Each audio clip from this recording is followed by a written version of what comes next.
I got a question for you, though. We're going to kind of, if you could give any parent and any age group one piece of advice for the season related to any tournament, what would it be? I know what mine is, and that's why you tell me first. Bring a coffee maker to the Vegas tournament. I've heard that many times. The Starbucks takes at least an hour, and you will be late to the first game.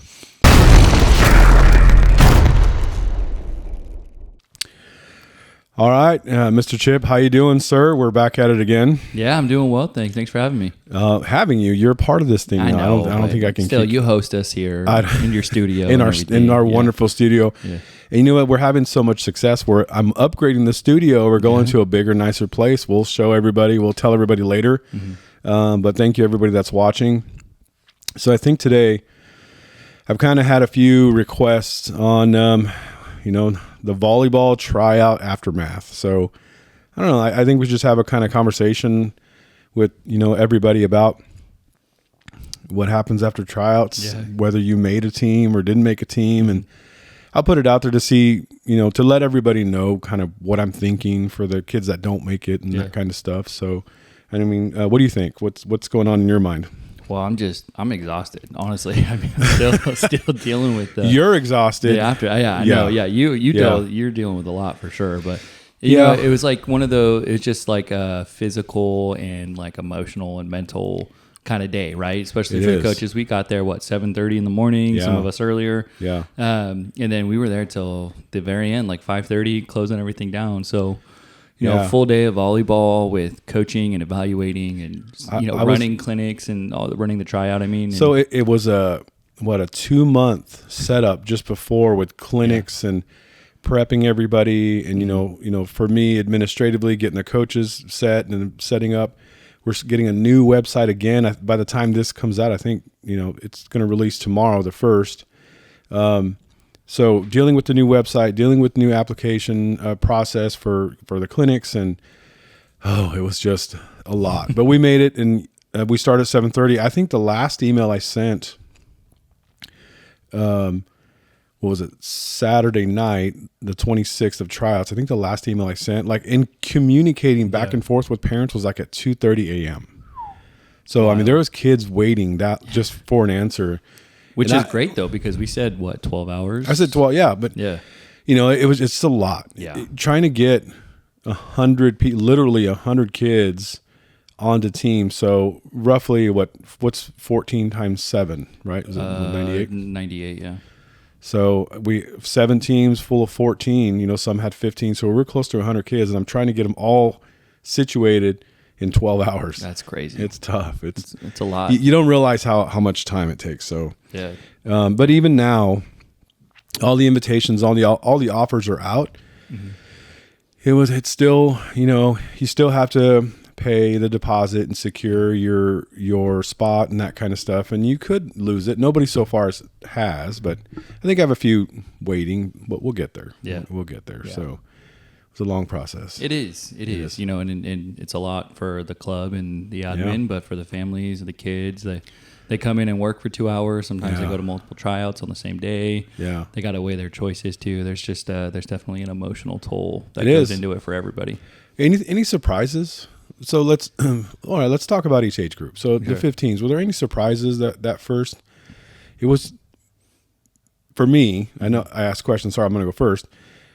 I know we had, I think 60 or 70 sign up. Man, there was almost 100 girls in the gym. It was insane. Like, I think it was about 20 to 25 on each court. I forget specifically for that one. So it was a lot. It was a lot. And then there's just the coaches 15s. and the parents watching. There was tons of people. Yeah, there was tons of people there. So it was a lot. But God, and last year we had the 15s and 16s together. Yeah. And I feel like it was almost the same this year, right? Mm-hmm. It was tons of girls. Yeah. And the 16s felt the same. There was a lot. Which is great. Mm-hmm. That was my surprise. What was a surprise for you for that 15s?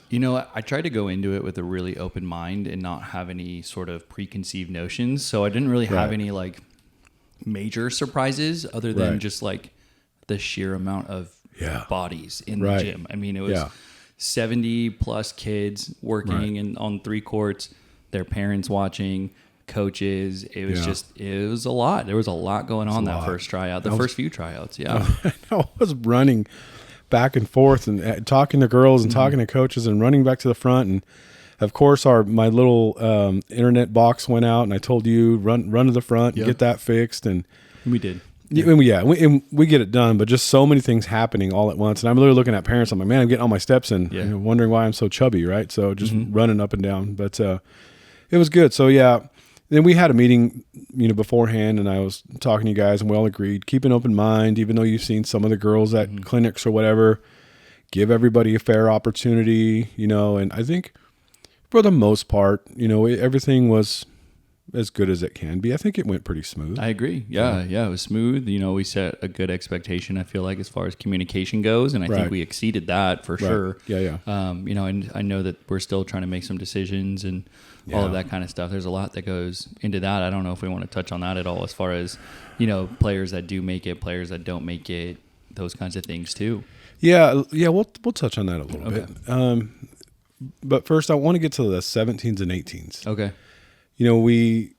I got a lot of interest for the 17s this year. Usually in the previous years, we've had one 17s team that comes together pretty solid and then scraping for 18s, right? Sure. Like having to reach out to girls after tryout or after high school seasons, right? Mm-hmm.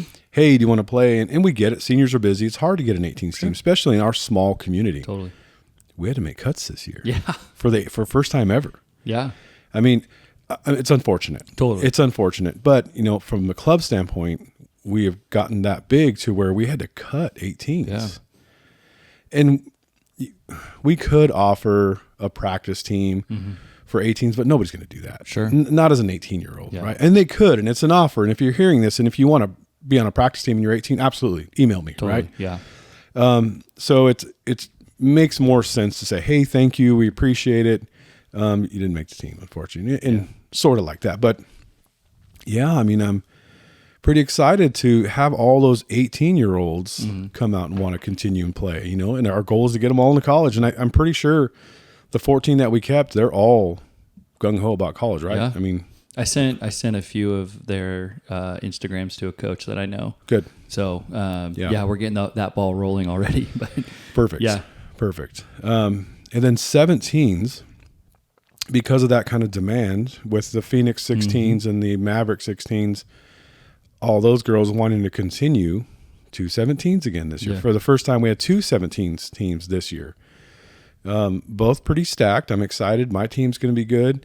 The Maverick team's going to be good. So I think I'm needing one or two more, pins, or I think I'm pretty good on middles, but I don't even think I need to reach out. We can do well. Yeah, you know what I mean? So I'm excited.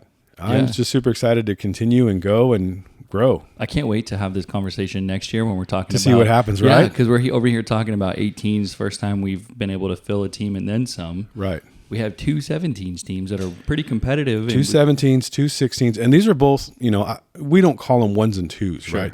They're two ones teams in different locations. One's in SLO County, one's in Santa Barbara County. So, whether or not they're equal, that'll determine when we play each other, right? Sure. Which we will. Yeah. But to have those two competitive teams at every age group except 18s, I think that's pretty cool. Yeah. I'm wondering what we're going to do for 14s. I'm going to have to look for more coaches. Yeah, that's the thing too. Yeah, definitely going to need more coaches. I feel like we could take everybody that comes, but we just don't have the coaching ability and even the facilities to do it quite yet. But yeah, and unfortunately, we couldn't take almost 60 girls, right? Yeah. So, my throat. Whoa. Yeah, that was a little throat wiggle there.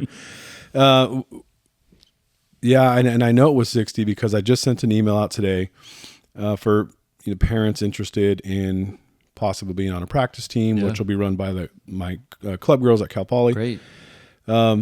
60 responses, man. Wow. 60 girls want to continue with our practice team. That's amazing. And they're requesting to be on an Iceman team too. So in Iceman teams, again, we don't call it twos teams. It's our developmental team, right? Yeah.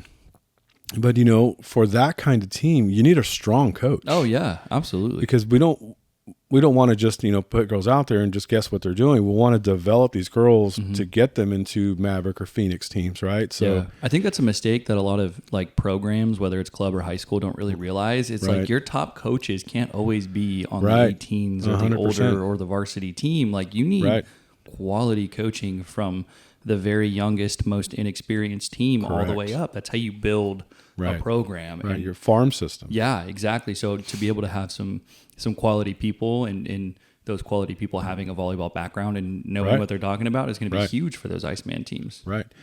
And a lot of times, that's why I appreciate parents saying, "Oh, hey, I want my kid to play. I used to play college soccer or this and that, and they're athletes, which is great. They don't know the sport, and we appreciate it, but it's just not what we need, right? For a developing team like that, we need a pretty high level coach. Well, you need somebody that knows the sport, and that's the thing. And I was lucky enough to have a coach at AG when I was there. He's a great coach. He was an amazing baseball coach, right? And he just knows sports and how to coach, right? But he needed that's a plus, but he needed the volleyball side, and so that's why we work so well. I brought the volleyball, and then he just go, "Oh, let's tweak this a little bit, or do this, or let's do that." You help each other. Yeah, exactly. Yeah. But if it was just me, or it was just him, it would not have been the same result. Sure. So those of you that are listening, I am putting together 2 practice teams, and I'll be honest with you. And I sent the email today. The kids that show up to tryouts that responded to that email will get first priority. So if there's any room left, I may open it out to kind of the general public or kids that didn't come out to the tryout. The Iceman teams, hopefully the board doesn't hear this. I did send an email, and I need to talk to the board of directors to see if it's even a possibility. That's probably not a decision I can make on my own. I should make on my own. That logistically, I have to make sure that practices, coach, tournaments, financially, if it makes sense, I need to make sure that it can happen. Totally. A practice team versus another travel team or 2 travel teams, that's a pretty big undertaking. Totally. Especially being late. I'm sure there's tournaments we can get into, some of the NCVA, a lot of tournaments that don't sell out, Red Rock or Salt Lake City or those things go super fast. Yeah, but absolutely. The NCVA tournaments or the WCVBA tournaments or smaller ones like that, there's always room. And I know, Fresno League, which is great. Martina's great down there. And my friend, she was on the podcast, Johnita, she runs stuff in Bakersfield. So I'm sure I can get them matches for an Iceman team. That's not a problem. Locally, Fresno, Bakersfield. Yeah. And then for us, the Bay Area. So everybody hang in there. I'm trying to do my best to create more volleyball. So we just appreciate everybody that came out. This was the largest tryout we've ever had. And we got to say this, and I think we said it on our last episode together, our very first tryout. Remember, 1 team. Yeah. We thought it was 1 team. We looked around the corner. There's a line of girls coming into tryouts. That was our first experience with after we had that recording where we talked about that. I got home, and that was the first thing Bailey wanted to talk about. She's like, I totally remember that. I was working the door, and I didn't know what to do. Middle of COVID, wearing masks, checking temperatures. It was insane. And what did we have? That it was like at least 4 teams, like 1 in each age group. We had 5 girls teams and 2 boys. Wow, that's incredible. And it was the Weber 17s team. That was the one, and then just filled up. Oh yeah. And I think we may have made cuts that year. We may have. I feel like we tried to take everybody that year and just kind of build the flight brand and kind of show who we were. But honestly, I don't know how. I don't know we did really anything special other than just offer more volleyball. Totally. Right? Yeah. And then we just kind of built from that. And of course our coaches are awesome and we just kind of ran with it. But yeah, it was just the right time and place, even though it was COVID. We made it work. We made it work. All right. So getting back to tryout. So what else do you think that we need to let parents know or talk about? I guess we could talk a little bit more into for the players that made it, what to expect. Okay, great. You made the team. Yeah. Now what? It doesn't stop now, right? This is actually where the work starts. So, right. Well, the next thing that we're going to do On Wednesdays, have our commitment night where we're going to do all our sizing and, you meet the coaches and you kind of get together. We take our photos and we do the whole kind of fun thing. This year, he gave me a couple of gift cards. I'm not going to tell you guys what yet. You got to be there for some prizes, which is great. Sorry, hopefully I can say your name that you hooked me up with those. So we got some, cool prizes for the coaches game. Like I play every year. Yeah. I say questions about you guys and see if they can answer it. Yeah.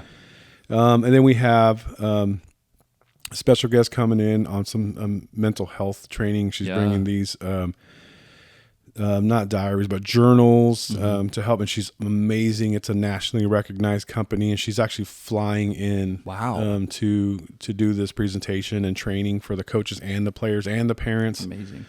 It's going to be super great this year. We're going to talk about recruiting. We're going to talk about everything that we do to help get kids into college. One athlete, I'm not going to spoil it, is going to announce her commitment to college at commitment night. No way. Yep. Whoa, really? Yeah, yep. So what? That's amazing. That's going to be awesome. So I'm not going to spoil it. I'm not going to say who. So you have to show up. Are they going to have the hats and then they're going to pretend to put their hand over? I did. No, I don't. Maybe I'm not that prepared, but I guess I still have a few more days. That's a great idea. Like the fake thing with the football. Yeah. That'd be great. No, so she's excited to announce that. I think some people know already, but for the most part. No, most people don't. So anyways, so that's next for that. But the biggest thing is I want everybody that made the teams and all the schools get through your high school season and be healthy. Totally. Be healthy. Totally. Now's the time to focus on your high school program and all of that. Yeah. Do everything your high school coaches tell you to do. Work hard. Get in the weight room. Stay strong, be competitive, make it to CIF, finish, win state, do all you got to do for your high school. Excellent. Close that door, healthy. Get into club, healthy. That's our biggest What's thing, that? right? What do you think that cycle is like? Like from your experience, what's that cycle like going from high school to club and then club to high school? Like, do you have? Because I know how it is for me. Yeah. Do you have like sort of a mindset shift? Do you loathe one more than the other, or like at a certain time of the year you start prepping for it? I think it depends on your high school team, really. Sure. Obviously, if you don't have a lot of success in your high school team, you're like, oh my God, I can't wait for club. Yeah. Right. Because our teams are fairly successful, right? But I think, I guess I would say, especially our girls are nuts, and they love hanging out with each other. It doesn't matter what school they go to when they come to their club team. Right off the bat, I'm thinking about our 17 Maverick team this year. Those girls are crazy. Yeah. Right? When they all get together, and they're from AG and SLO and St. Joe, when they get together at Tascadero, they're nuts. Yes. And they love it, right? So I would say at the end of the season, they're looking forward to it. I mean, two of the AG girls, and you know who they are. They're close to us. They're bugging me about coming on the podcast together. Oh, I'd love that. Yeah. That'd be great. We'll get them on. Yeah. And they know who they are. But yeah, I think it just depends on their high school season, how it goes, and where they are. Some of them are out of position, right? I know Ava, she's a libero for the 17 Maverick team, but I think she plays outside for her school. Nice. Yeah. I mean, play. You're an athlete, right? Yeah, you got to play. If I'm a high school coach, I'm going to put my athletes where I need them. Ava's, she can pass, right? What do outsides need to do, right? They got to pass. So you can find a libero. Yeah. Right? In high school, you can find a libero. Yes. So I don't know. That's kind of what I think. What are you thinking? Yeah, for me, it was every year, like without hesitation, I would be so excited for high school and the summer program and tryouts, and then wait, as a player or as a coach? I'm like, I can't wait. We're going high school, and then it's the end of the high school year, and I'm like, I cannot wait for club to start. Like it was always like, I can't wait for club. And then towards the end of club, it's like, gosh, I'm so excited for high school. I can't wait. I've got all these great ideas. Right. And then during high school, it's the same. And then back to the cycle. You kind of roll through. It's not like a grass is greener kind of thing. It was just like, I'm so, like, I was ready for the next challenge. I was so ready for that. But it was just every year, it's, gosh, I can't wait for this. And then I get there and okay, now I can't wait for that. Right. And I had one of those kind of things. Yeah, I agree. I think it's even more so for me, it's just depending on how your high school team does. Sure. Right. Yeah. So we always won, so it didn't really matter. Oh, easy there. So I mean, what else do you think we should talk about? So getting get through your seasons healthy. And, you know, a lot of that is eating your food right. Don't go have a Starbucks and a candy bar for lunch. Eat something green, a vegetable. Come on, girls. Yeah. Just be smart. Totally. Stay away from energy drinks, that kind of stuff. I get it. I'm not the one that should be telling you that, but trust me, I am the one that should be telling you that. Take care of your bodies and stay healthy, right? Totally. One of the ways to stay healthy, to get yourself through the year, is work out, lift weights, do your thing all through your high school season. I'm sure your high school coaches are telling you that. Listen to them, do it, right? Yeah. So stay healthy. Yeah. I think maybe we talk about that other side of the coin. What do you do if you're a player that got cut? I mean, it's, you know, I like to think of that as, it's obviously not the result you wanted, but there's something to take from it. And there's the only real failure there is the failure to learn from your mistake, right? Or the failure to get better and to persevere, and just let it consume you, right? And I think maybe that's something we talk about or maybe we don't talk about it enough, and we should talk about it now. It's like, just because you don't make a team one year doesn't mean you can't make it in the future. Correct. Yeah, I've had players that got cut from their team. There's one player who played for us, who played for us, Nate Browning. Mm-hmm. He didn't make his middle school team. He got cut. He did private lessons, worked his ass off, and became league MVP by his senior year of high school. Like, just because you get cut doesn't mean, it doesn't define who you are. Right. And it's not a forever thing. So if you didn't make the team you wanted, if you didn't make a team period, keep pushing. Find opportunities to get into a gym, high school season, clinics, something, privates, something. Continue. But doesn't mean you can't do it. Right. I just posted something on Instagram today that says, when a toddler falls down 50 times when learning to walk, they don't think this isn't for me. Yeah. Do you really want it? Then you got to do something about it. Stand up. Absolutely. Every time you fall down, stand back up. Absolutely. And, you know, volleyball, it's a complicated game full of simple movements, right? Mm-hmm. It is complicated. It's not that easy. It takes time. Especially those, probably young ones aren't listening, but especially those that are young. If you're in middle school, your body's just not developed. Sometimes you get those players that are natural and they're absolute studs from the get-go, right? Mm-hmm. That is a very small percentage. Yeah. You know, I'm thinking of Maddie from AG, right? She's playing at Ventura College now. Mm-hmm. Her first team was the Nice Man team, or she may have gotten cut, right? Mm-hmm. She worked hard, got better, made a Maverick team all the rest of her 3 years, and now she's playing in college. Totally. It just takes time. So if you're young, it just takes time for your body to develop, lift weights, get stronger, play volleyball. How do you get better at playing volleyball? Play volleyball. Yes. I get it, you know, financially, if you're not able to, clinics, that kind of stuff, there will be opportunities for us to help kids financially if it's tough. Reach out to me. I'll see what I can do. Maybe we can arrange some type of work thing. I don't know. We'll figure something out, but you can, you know, borrow a volleyball, hit it against the wall, YouTube. That's great. Yeah. Careful with some of that stuff, but there's a lot of good places. I mean, you can look at Gold Medal Squared. They have some free stuff on YouTube, and there's the Art of Coaching Volleyball. Both of those are wonderful. They give a lot of free stuff. Get a volleyball in your hands, right? And if you can go to clinics, go to clinics. We'll start offering clinics again after high school season's over. Okay. Or actually, middle school season will be first. Sure.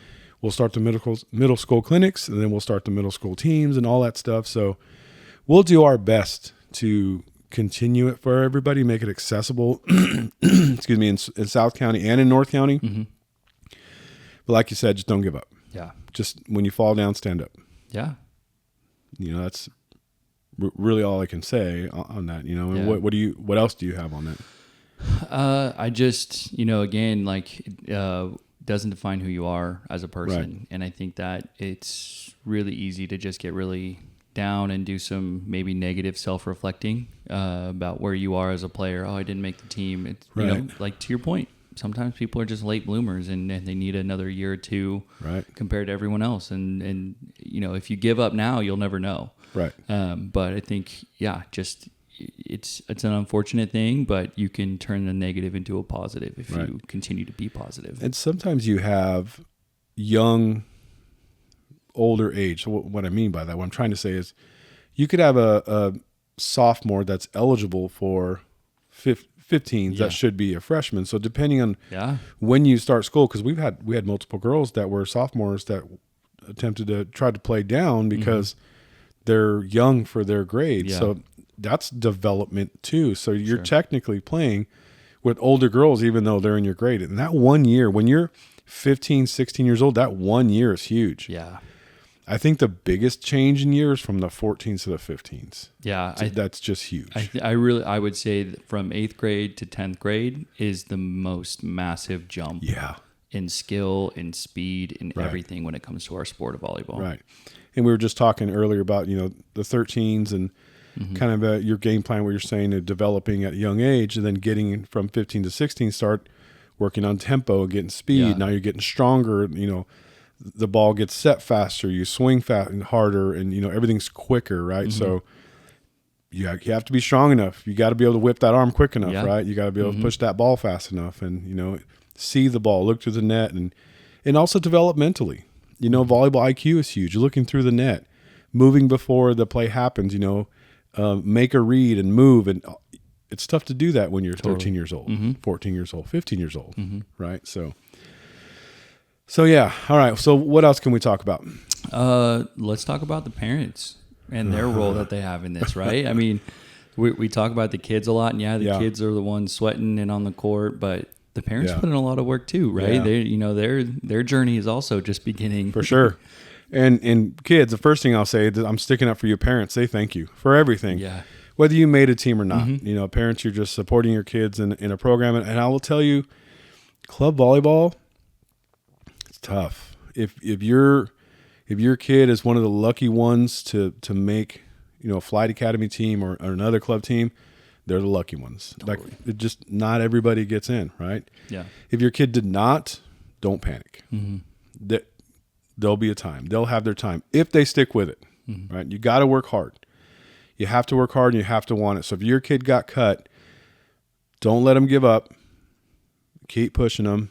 They can do it. Absolutely. I don't care how tall they are. Yeah. We've had some really short girls, right? That are absolute studs. Absolutely. We've had some really tall girls that are absolute studs, or not. So it's not always about height. Totally, it's not always about height. So I don't know. What do you have for parents? Yeah, I mean, I think you nailed it. I think like you're there to help support your kid. I think we'll talk a lot about this too when we have our commitment night and just kind of more expectations to have during the season. But now as a parent, I recommend just continuing to support your athlete through the high school season. Maybe looking ahead to the season and, we're going to this tournament. Maybe we should look into doing things, a team activity or, just start planning. Cause as much as this is about the kids, the parents are the ones getting the kids to tournaments and paying for the hotel rooms and to the flights. So, parents start looking ahead too and planning out your road to Utah or Vegas or whatever. And this is a great experience for parents too. Like it's supposed to be. Oh, it's a blast. It's supposed to be a great experience for everybody. And I've loved coaching the teams where it's like, I know that the parents are all connected to each other. Right. The coaching staff gets along with the parents and we're, having team dinners and all hanging out. Like those make the best experiences. So parents, I would totally recommend like getting to know your coach. And build a relationship with them, not to create any sort of favoritism, but just to know like, hey, this is the person that is helping to nurture my kid in something they've chosen or something that they love. Right. So build that cohesiveness with the coach and not for any sort of selfish reason, but other than, hey, like we're in this together. Like let's make this experience worth it for everybody because that's when it's at its best. And new parents ask questions. Yes. Don't be afraid to reach out to me. Don't be afraid to reach out to your coach. Yeah. You know their emails. It's their first name at flightacademyvb.com. Totally. Okay. So I got an email from what I thought was a parent, but it was a grandpa. Just wanted to know a question. The question was, do parents normally go to the games or the matches? I'm like, yeah. I mean, they're in Denver and Salt Lake City and Las Vegas and everywhere, right? And he's like, oh, okay, so do both parents go? I'm like, oh, okay. Yes and no. It just depends on the family, right? And sometimes if there's 2 or 3 or 4 or 5 kids, whatever, one parent will stay home and the other parent takes the kid that needs to play. Or if it's like Vegas, then they take everybody. Yeah. And they take their whole family. They make a little thing of it. So I'm like, just, financially, it just depends on the parent. Mm-hmm. So the grandpa's like, well, this is our first time, getting into something like this. He goes, I'm just the money bags. I just want to know who I need to send. I'm like, oh, that's awesome. Okay. And he's just like, I just want my grandchild to experience it the right way. Like whatever everybody else is doing, I just want to make sure that my granddaughter gets that as well. I'm like, oh, that's awesome. That's great. I said, my thing that I suggest is whether 1 or 2 or 3 or whoever goes with the family, just be a part of what you were saying earlier is be a part of the activities, not just the court time, which is great and fun, but the other stuff that the flight kids do is they go out and they do Top Golf and they do what are the escape rooms, and they do tons of stuff. They go to Black Tap and eat ice cream, and there's so many different things that they do. I think that's where kind of all the awesome, fun memories are made when they do that stuff, and everybody goes. Yeah, and then of course the parents get together and they meet up at the, bar or whatever. The adult beverage place. Yeah. Yeah. Not all the time, but sometimes. So yeah, but you see it too walking through the facilities, like at these venues, like. Yeah. You hear the courts that have the parents that are bought in and all connected and cheering, and for better or worse, sometimes it gets out of hand. Totally. The young ones, they're the teams where like the parents are really competitive and take it too far. Sure. But when you find that team that has a group of parents that are bought in and energetic and supportive in the right way, there's like an electricity about those games that people stop and watch, and it makes the experience great. It's like what's the old cliche? It's like you're only as strong as your weakest link. Like if the parents are bought in, the kids are bought in, the coaching staff is bought in, and the club is bought in, right? You're in for a hell of a season. Yeah. And we try to do, and I think the older you get. So last year, one of the 17th parents, and I won't out him, he's like, I think we should ban the adult tunnel. How at the beginning, he goes, we need to do. I'm like, man, you're an old dog. You've been doing this forever. Let them do it. I remember you back in the day, your little pom-poms, like making fun of them. But, I think just the older you get and the more tournaments, when you're a 17, 18-year-old parent, you're like just sitting there like, giving a half clap, right? Yeah. Because you've done it for 5 years already. Sure. And you're God knows how much money into everything. But it's originally what I said was ask questions. So parents, don't be afraid to reach out to me directly. Email me. If I don't get back to you right away, it'll be probably within 24 hours. We're not going to leave you hanging with questions that you need to know about parents, especially if you've never experienced anything like this, because man, it's an experience. Once you go, our first tournament is the Colorado Crossroads. Yeah. It's one of the nation's longest running tournaments ever. Mm-hmm. It's going to be huge. It's in a convention center in Denver. Ask. Yeah. We'll tell you kind of the quiet rules of, moving chairs and not staying in certain places and bringing chairs and court awareness and that kind of thing, and food. There's a lot of things you just may not know because you haven't been there. Totally. And we're going to have a parent on here. I just got to figure out who it's going to be. Okay. And we'll talk about that stuff. Yeah. Like, what's a pack? Are you like Matt Weber and you go to the store and you load your room full of snacks, right? Or are you one of the parents that plans to eat out all the time? It just depends on what you're going to do. Are you going to drive to Vegas, right? I guess you could drive to Colorado if you have 3 extra days. But so we'll give some advice. We'll get a parent on here before we go to our first tournament. Yeah. I got a question for you, though. We're going to kind of, if you could give any parent and any age group one piece of advice for the season related to any tournament, what would it be? I know what mine is, and that's why you tell me first. Bring a coffee maker to the Vegas tournament. I've heard that many times. The Starbucks takes at least an hour, and you will be late to the first game. Well, it depends on what hotel we book at. So this year, I think the coaches are staying at a hotel that's not a casino. Yeah.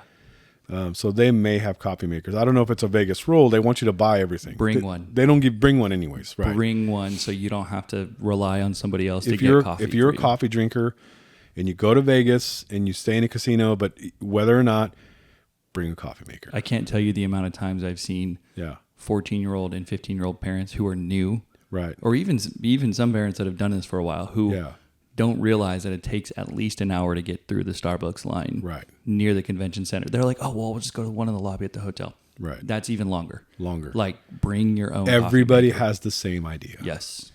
So I would say expect long lines for everything. Copying off mine. Yeah. That's a good call. Or why I didn't want to go to Vegas in the first place that I got outvoted by, right? It's expensive. Yeah. Right? Sorry, everybody. It's the truth. It is. And I hate, that it's that expensive, but Red Rock is just one of those tournaments where you have to go. Yeah. That's for exposure and college coaches go. It's one of the biggest recruiting tournaments there is. So we have to go.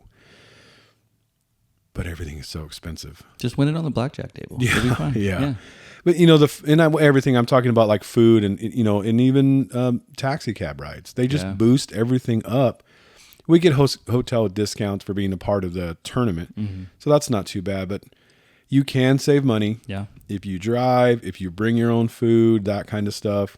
There are ways to save money, but totally. If you don't have food or water, I mean, that's $8 or $9 for a water bottle inside the tournament. Yeah.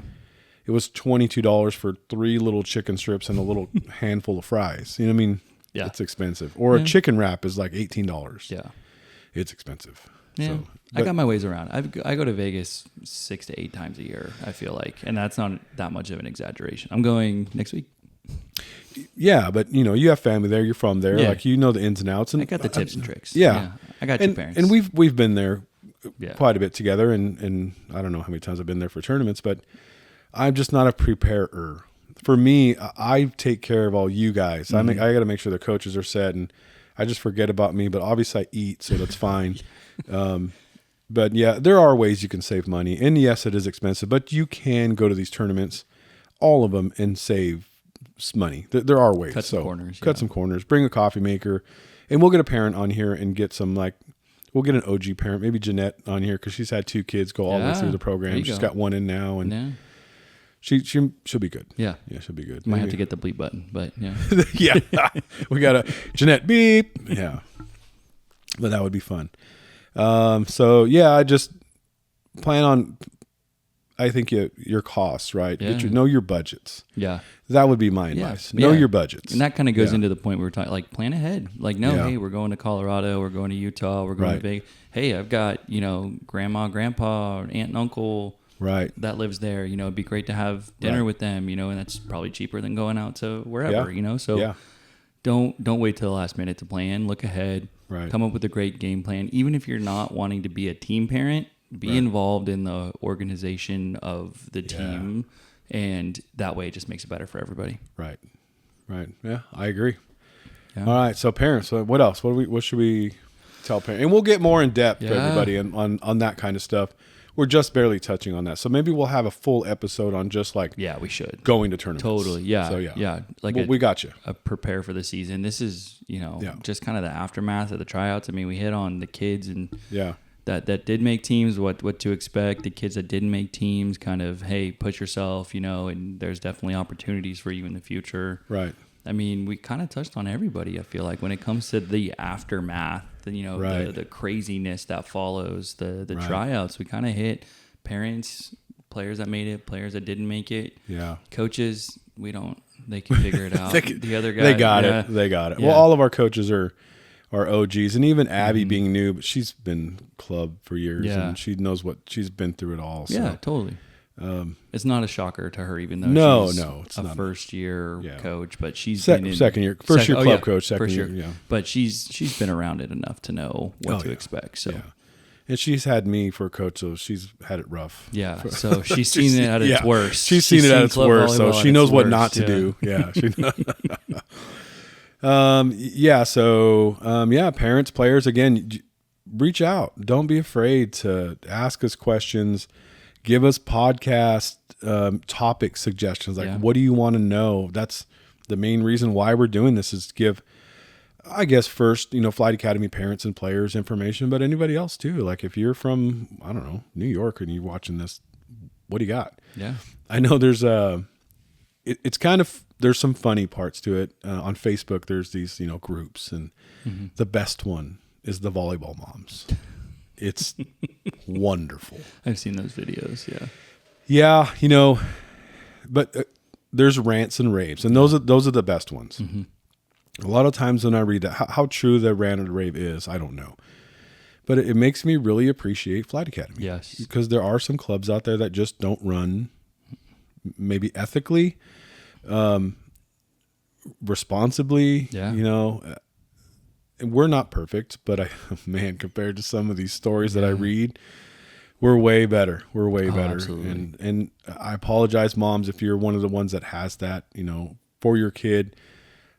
I wish it was better. I wish everybody was in it for the kids. I feel like some clubs aren't in it for the kids first, right? Obviously, financially, you have to be able to make money. You have to spend money. I get it, but some of the things I read on the volleyball moms chat it's just interesting. Yeah, and I don't know any truth to it. I'm just talking about certain scenarios that I read. Yeah. So I'm not saying it's true. I'm not talking bad about any clubs. I've walked through the convention centers and seen those zombie coaches that are just kind of there as a place, head, and not somebody who's actually coaching and encouraging and helping not the coaching kids. The kids. They're just there to cash their couple $100. Yeah. And we've walked through tournaments together and said, man, look at that coach just sitting there. And their team is falling apart. Yeah. And they're, it's 18-5 and their coaches are sitting there, not engaged, nothing. Mm-hmm. That just drives me crazy. I don't know how you do that. It's tough. That would piss me off as a parent. Yeah. And parents, if you ever see that with a Flight Academy coach, and you never will, let me know. Yeah. But you never will. So I don't have to worry about it. That's why I can say that. We're engaged. And when we initially talked about starting a club, you and I were like, this is what we want. We want coaches engaged. Yeah. We talk to kids almost every single play during a tournament, like, hey, let's work on this. Giving praise, giving instruction, like, great job. Hey, work on this. So, we're just different. And I'd say most of the clubs are like us, right? Just giving instruction, trying to make kids better all the time. Yeah. I would say it's the majority of the teams that I've coached against, the coaches I've talked to and the clubs that I've talked to, they're about the kids and they're about bettering the kids. But there's a few outliers. There's some out there. Whether it's individual coaches or individual clubs. There are some. But for the most part, we're all in it for the same reasons. Yeah, and I think those clubs that don't quite have it figured out, I think that's just kind of how they were, coached. Sure. And just kind of did it that way. Yeah. So, yeah, interesting. And again, I'm not saying that we're right or wrong, just how we do it. Yeah, we know where our intentions are, and that's what matters. Right, exactly. So, anyways, what else? Anything else? That's all I got. Just, it's not your tryout or the spot you made that defines you. It's what you do after it, right? So for better or for worse, make the most of the opportunity that's in front of you, whether it's the one you wanted or not. Don't let it define you. Let your actions after it define you. And equally, if you did or did not make a team, equally, you still need to work hard. 100%. If you made a team, bust your butt, work hard, get better. If you didn't make a team, same exact thing, work hard, and then make a team. Yeah. And then when you make that team, continue to work harder. Yes. Don't be complacent. Don't just say, hey, I'm good, I made it, I'm here, I'm along for the ride. Absolutely not. I feel like that's the worst thing, is to be like, I'm good enough to make the team, but I didn't work hard enough to make it the next year. And I got outworked by somebody. Yeah. And it happens. I feel like I see it at least once a year where it's like a kid is good enough to make a team one year, don't push themselves, and they, don't make it the next year. And I feel like that's worse than not making it at all. Yeah. It's having the ability and potential to do something, and then holding yourself back from that success. Coach Caleb is one of the best ones, I would say. When he talks to his girls, I hear him say it. Like, listen, every time you're at practice, you're competing for your spot. Yeah. He doesn't care who it is. No. He's a little more vocal at it than me, right? Mm-hmm. Practice. Hey, you're competing. If you're the starting setter, if you are competing for your spot every single practice. Yes. I love that. Yeah, I agree with that. It makes you better. Well, it creates a healthy competitive environment. Like, you obviously don't want to pin the kids against each other. No. But you want to create an environment of competition that also promotes growth. And I think that's what Caleb does a really good job of, is hone in how serious it is, that the work that you put in is equal to the playing time that you earn. Mm-hmm. But also, like, hey, it's okay to make a mistake. We're going to push you to be better, but you got to push yourself more than anybody. 100%. And Caleb's got one of the best teams in the club. Yeah. Right? And his girls, they're one of the most competitive teams, probably one of the biggest teams at 16. and they work. I'm excited to watch that team this year. It's going to be a lot of fun. And it's a great team with great coaches. Yeah. Super excited for that team. And then, let's talk about teams real quick. So our 18s team, they're 14 now. Gabby and Eric, they have 2 really good setters, so that's going to be good. Pretty much all returning from the 17s team. Do they have anybody on the 18s that didn't play 17s last year? Not on the travel team, I don't think. Right. Everybody should be returning from 17s. I'm pulling up the list right now. They're pretty much all returners. So getting to the 17s, that one that was pretty interesting. So you had the 16 Phoenix team and the 16 Maverick team. They kind of came together on the Maverick team. Some of the Phoenix girls stayed on the 17 Phoenix team, and I was able to get a couple of girls that moved over from different clubs, which I'm pretty excited about my team. You know me, I love the new, right? I just want to make everybody better. So I'm excited about my team. I'm pretty stoked. The 17's age group period is an exciting age group as well. Both those teams are going to be pretty good. Yeah. And then getting to the 16s, man. So Dustin's team, the Phoenix team, he's got 12. I'm looking at it right now. I think, with practice player, I think he's got 15. He's got 15 total. Yeah, 12 travel. Yeah. 12 travel. He pulled 12 travel, 3 practice, and studs. They're going to be good. They're going to be good. From a good mixture from everywhere. Yeah, like he's got Cabrillo, San Inez, Slow, Rigetti, AG. I mean, he's got them all. A little of this, a little of that. Like it's pretty cool. And then you have the monsters, right? Then you have 16 Maverick. Yeah. He's got kids from everywhere too. Yeah. But he's got height. He's got power. He's got hops. He's got it all. That's going to be a fun team to watch. Yeah. I mean, he's got girls that are already being looked at by big colleges. I know Cal Lu, Pepperdine, Fresno State are looking at one of his players right now. I mean, she's 15 technically playing on a 16. Oh my gosh, that's going to be awesome. Yeah. So the 16s and then your 15s, you got some good athletes too. Yeah, I do. You have some ballers. I know you have a middle that's really good. You got 2 outsides that are going to play well. Your libero is going to be lights out. So that's going to be a good team. You got some height. Yeah, got some height, some athleticism. I think this team is going to be legit. I mean, we've got some great setters, some great DSs. We've got attackers. I mean, it's all lining up, and I feel the same for the Phoenix team too. The 15 Phoenix. The 15. Well, he's got returners, right? Yeah. So he's got girls that have played up last year that were young and that played at an older team, so they stayed on the 15s. And he's got height. He's got a pin that just works her tail off in the gym. She posts videos all the time. She's probably 6 feet. Yeah, and she's 14. She's getting stronger. Yeah. Then of course he's got one of the better younger players that we've ever had. She's an absolute baller, and I think she's going to probably be his outside. I don't know their positions. I'm guessing based on last year. The Phoenix. I don't know who he pulled for a libero. I can't think of that. Let me see here. I know he's got a decent middle that played on the 14 Iceman team last year. And there you go. There's a good example of getting on an Iceman team, development, and making a Maverick or a Phoenix team this year. So that's awesome. Totally.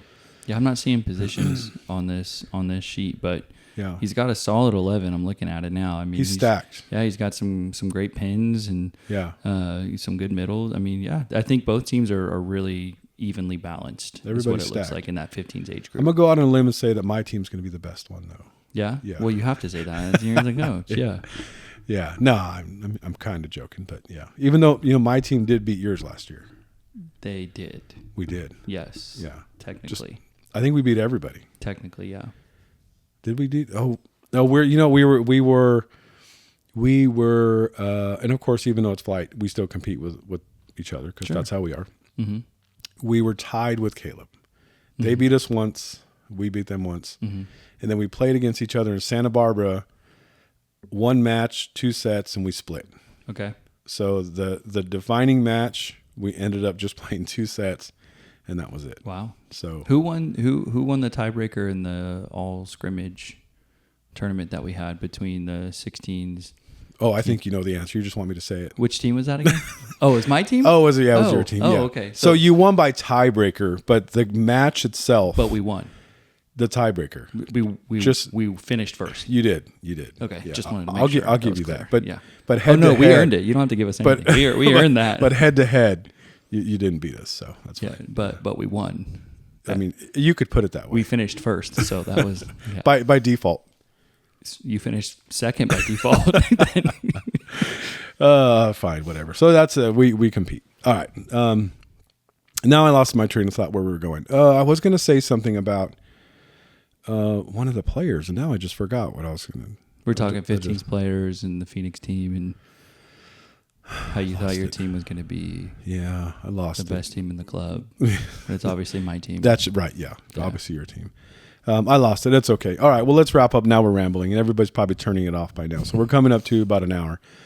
Okay. So any final thoughts? Yeah, I just kind of just don't let your position right now, whether you made the team or not, make a team or make the team you wanted to make. Right. Don't let that define you. Right. Let the work that you do after this point really be what shows who you are.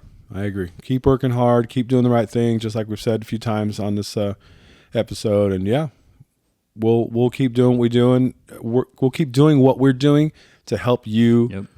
Yep. Have volleyball available. Yep. So time to work. Time to work. All right, everybody. Hopefully you had fun listening to this episode. Make sure you like, subscribe, share. We're trying to get this podcast open to everybody that's looking to improve their volleyball game. We'll get into, certain situations or scenarios with tournament, and we'll get parents on. We'll do all that stuff for you. So again, suggestions, let us know. So thank you everybody for watching. We'll talk to you next time. And Chip, what else do you got? That's it. That's it. All right. We'll see you, everybody. See ya. Bye.